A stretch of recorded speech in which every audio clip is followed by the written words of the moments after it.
Good afternoon. Good afternoon, Markus. Thank you very much for taking part at this series of interviews focusing on emission reductions rights in the context of jurisdictional REDD+. Before we actually start, could you please introduce yourself? Yes, my name is Markus Pohlman. I'm a senior counsel with the World Bank's legal department. I work in the environment and international law unit of that legal department, and my main areas of responsibility are climate finance, carbon funds and initiatives, climate policy, climate laws, climate litigation, risk analysis.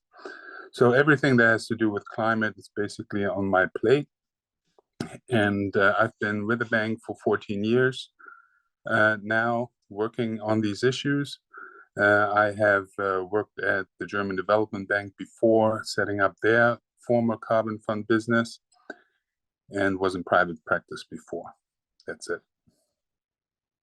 Thank you. Thank you for joining us.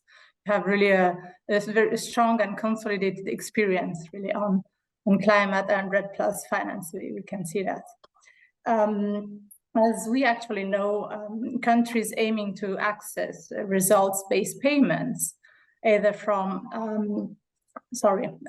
aiming to access REDD+ finance, either through results-based payments or voluntary carbon markets, need actually to ensure a certain level of certainty as it concerns emission reductions rights, including their capacity to transfer emission reductions titles and allocate REDD+ local benefits.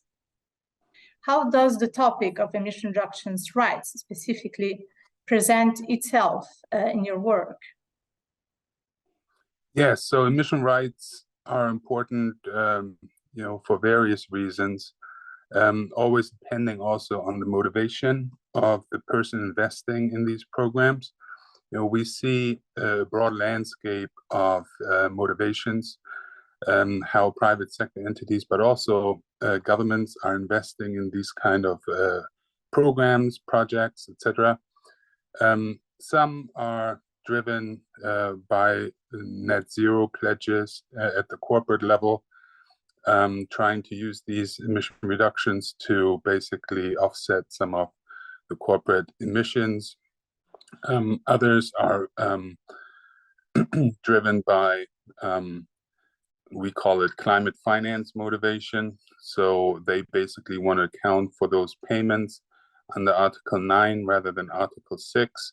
So they want, of the Paris Agreement, so they want to basically provide that funding without wanting to use the resulting emission reductions against their own nationally determined contributions under the Paris Agreement. And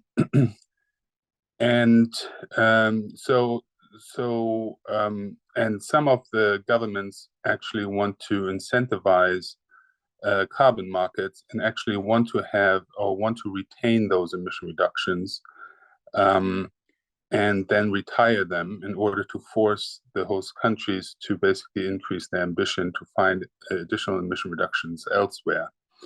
So it's a broad landscape of things, but if you want to mimic basically or undertake a full transfer of these assets for use against your corporate commitments, your compliance commitments, whatever other motivation you have, you want to make sure that whatever you're getting and using in whatever way, actually, you want to ensure that you own these assets, because if you don't ensure that, then there's the risk of double counting and the risk that those emission reductions are sold again elsewhere. So there must be a legal regime, or at least some kind of regulatory clarity on who is allowed to claim those emission reductions and ultimately use those emission reductions in order to ultimately prevent double counting from happening. But for all this to play out, you need, a lot of an infrastructure. You need a registry, you need some sort of accounting mechanism where you can track the emission reductions, where you can actually transact those emission reductions from one account to the other. And that all involves a lot of technicalities and is a challenge for many of our developing countries because they lack this infrastructure, they lack the sophistication, they lack the capacity around these kind of deals. And that's where the World Bank comes in. And we don't try just only to provide climate finance. We try to prepare our host countries for what we call carbon finance, which is, the emission reduction crediting operations with a transfer out of emission reductions for those to be used by somebody else than the host country. And, we see all the problems that countries have, all the anxieties that come along with that, especially with regard to the ability of the host country to continue to meet its own nationally determined contributions under the Paris Agreement. We call that the overselling risk of the host country. So a lot of countries are still very, because they don't fully understand the process, they don't fully understand their greenhouse gas inventories, they don't fully understand the Article 6 rule book and the processes, the authorization of ITMO transactions and so forth. So there's a lot of suspicion involved and a lot of anxiety to overcommit yourself at the host country level. So we are trying basically to facilitate a dialogue between the bank and not just the legal department, obviously, but all the technical units of the World Bank to help countries better understand their greenhouse gas inventories, better understand the rules that are involved in transferring these assets, better understand that they continue to be in the driver's seat when it comes to these kind of decisions, what assets are transferred out and what are not. And then that to build up a confidence level in the country that ultimately allows them to take a look at carbon rights and take a look at who owns this, who should authorize any kind of transaction, and ultimately who should benefit from any kind of revenue that comes out of these kind of transactions. So these are very important questions, especially with regard to REDD+, where you really need to make sure that the revenue from these kind of transactions is meeting a broad group of stakeholders, including local communities, indigenous peoples, etc., but also partially local governments in order to fund all these operations. But that the people on the ground get a feel that preserving forests and reforesting and REDD+ in general benefits them as well, not just global public goods. Thank you very much, Markus, for this very comprehensive answer. You already mentioned some of the main challenges that developing countries, forestry countries are actually facing in trying to comply with the carbon fund legal requirements. Any other particular kind of challenge or specific element you would like to add with regards to specifically to the carbon fund legal requirements related to emission reductions titles? Are you talking about the Forest Carbon Partnership Facility? Yes. Okay. Yeah, the Forest Carbon... There is a note you have developed that actually helps and guides countries in complying with such requirements. Yes, so we have a requirement, especially for our Tranche A. We have two tranches. Tranche A is the one that actually wants to retain those ERs. That's about 5% of the capitalization of the fund. The rest, the 95%, are what we call the public tranche. They provide climate finance, so they are not interested in using those emission reductions. However, for Tranche A participants who want to retain those ERs, we have developed basically some guidance for the host country on how they can demonstrate the ability to transfer title to them. Now, this is I want to put forward a disclaimer. This is a purely FCPF carbon fund approach. It's something that our carbon fund participants have agreed, have approved, comfortable with the risk involved. And that's how we decided to proceed for the FCPF carbon fund. It does not necessarily mean that every private sector will be fine with this kind of guidance or with this kind of advice. So I want to put that disclaimer out first. So what the guidance note basically tries to help host countries is show them a path towards their ability to demonstrating the ability to demonstrate their ability to transfer title to carbon fund participants. And we have identified pretty much 3 separate areas of how countries can do this. The first, obviously, and the best from a legal perspective, is to put a legal or legislative and regulatory framework in place that clarifies the rules, who owns, carbon ownership, authority to transfer, which ministry approves these transactions, etc. It's not, I wouldn't say it's rocket science, but it's also not very easy. You need some advice, you need some hand-holding, you need some expertise in that process. But again, it's not rocket science. So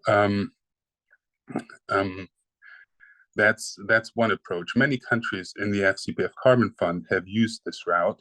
The legislative round was only used by Fiji. So Fiji passed its own climate law, which was very remarkable. So that was fantastic to see. Many other countries, especially in the African region, have used presidential or government decrees, where they try to, through regulatory means, clarify certain aspects of their laws, and basically, for the first time ever, put down what emission reductions are, who owns them, the authority to transfer, etc. Some of these laws also include benefit sharing mechanisms, which require the country, while basically monetizing these assets, to make sure that the benefit is shared with a broader set of the population, mainly the communities and people affected by the program itself. So that's also very welcome, and that's often part of the legislation. Now, many countries also have shied away from this cumbersome and political process. Obviously, this is very sensitive, especially in the forest sector. This is very sensitive. We just remind everybody of the land tenure situation in many countries. A lot of people were afraid that if you start talking about carbon rights and associated property rights, that might inflame the land tenure discussions in a country. So they shied away from a broader legislative and regulatory approach. And for those countries, mainly in Latin America, actually, we've seen that in Guatemala, Dominican Republic, Costa Rica. They chose the path of so-called sub-arrangements. So the host country designated a ministry that was supposed to, or an agency that was supposed to enter into those sub-arrangements with potential rights holders within the program area, and basically agree with them about either the transfer of ownership of these assets to the government, or at least the transfer of authority to transact these assets on behalf of the owner by the government. So many countries have done that. Obviously, the downside of that approach is that it's also very cumbersome, not politically, but contractually, because you might have a lot of entities that you might need to sign these sub-agreements with, who might not fully understand the sub-agreements, might not be super happy about the price that you're willing to pay, and then basically opting out of the process. So that's in itself a problem. Now, if you don't want to do it legislatively or regulatorily or through sub-arrangements, we also came up with a third approach, which is actually the least preferable approach, but it was still something that we as a fund felt comfortable with, was basically a very sophisticated benefit sharing process. So by very sophisticated, I mean that the benefit sharing plan that would become part of the contract would need to clearly spell out or specify the categories of beneficiaries under the program. It would need to clearly show how much is being shared with whom, and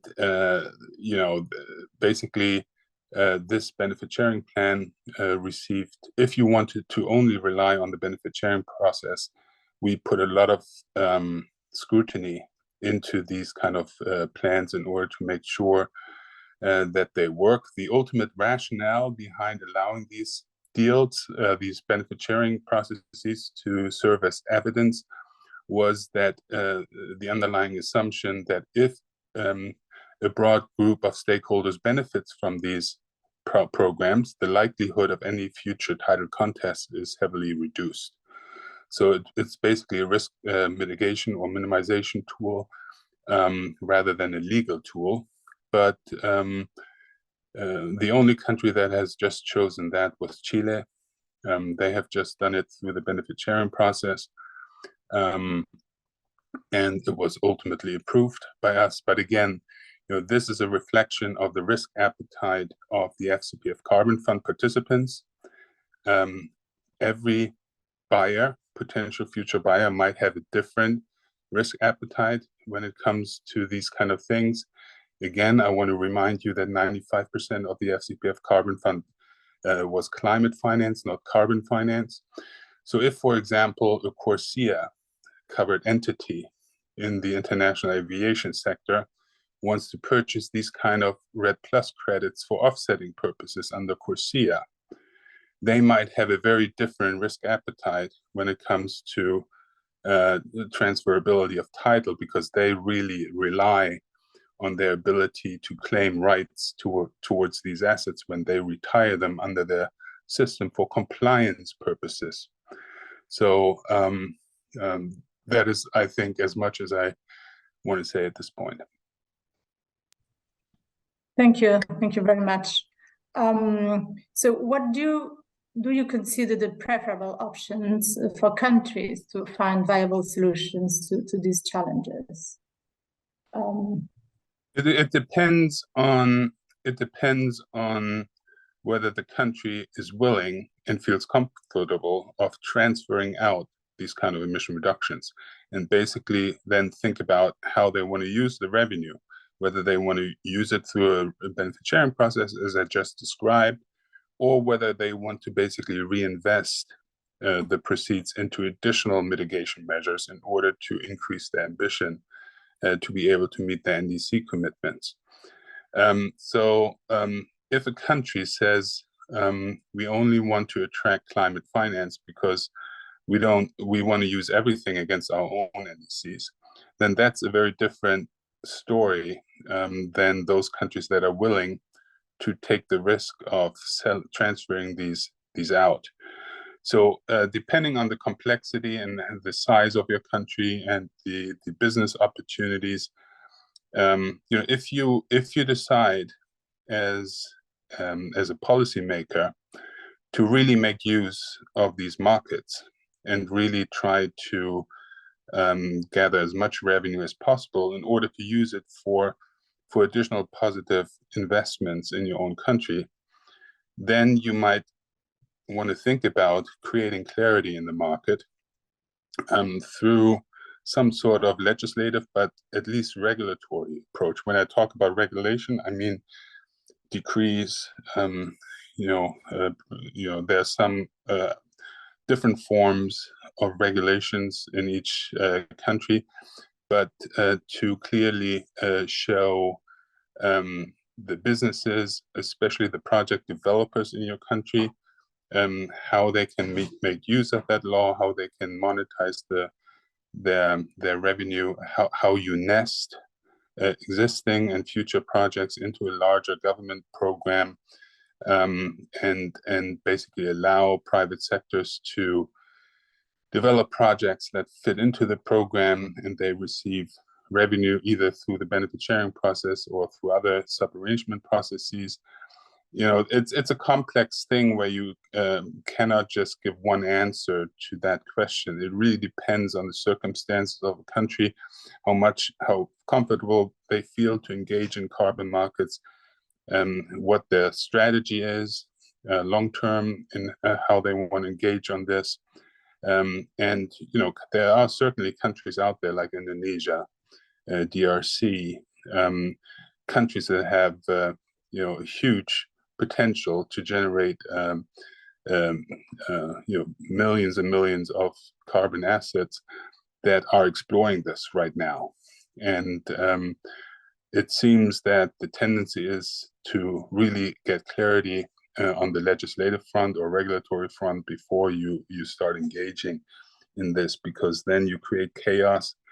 Nobody understands really the rules. The investors might shy away because there's too much legal and regulatory uncertainty, and then you shoot yourself in the foot. Obviously, we don't want to do that, and we want to prepare our countries to be engaging in this process as much informed as they can be. Thank you. So just to conclude, can you please sum up and tell us what you consider, some of the lessons learned in the context of the FCPF carbon fund in these regards? Thank you. Well, with regard to REDD+, and the lesson learned is if you want to do something cheap, don't do REDD+. If you want to do something fast, don't do REDD+. It's something that, but on the other hand, if you take into account that land use and forest sector take up to 20% of global emissions, you must find a solution for the sector. You cannot afford to leave it out. And that was the entire premise of setting up the Forest Carbon Fund facility. The bank has always shied away from going into the forest sector because it was so risky, with all its social risks involved. But it decided, and I love that decision, it decided that the forest sector is too much part of the solution to be ignored. So basically, we went into this journey with a tremendous amount of risk appetite, trying to find out what are the stumbling blocks, what needs to be addressed, how do you ensure the sustainability of these programs. And what we found was, stakeholder engagement is key to everything. If you don't consult the stakeholders on the ground, then your program, there's a risk of undermining your program long term, because you don't get the continued support from the parts of society that matter to make a program succeed. And the benefit sharing process became very clearly the heart of each program that we prepared. Our donors paid very close attention to the design of these benefit sharing plans in order to make absolutely clear that the ultimate beneficiary is not just the private sector, not just the logging companies that are trying to change their businesses to more sustainable business practices, but also local communities, indigenous peoples, forest dwellers, you name it. So a broad, basically, set of beneficiaries. And the legal title transfer issue is just one piece of this puzzle. It's an important piece depending, as I said before, on the motivation of the buyer. But the key is really that these kind of programs are seen in each host country by all different levels of society as a beneficial exercise to them and not an exploitative exercise, but that broad parts of society benefit.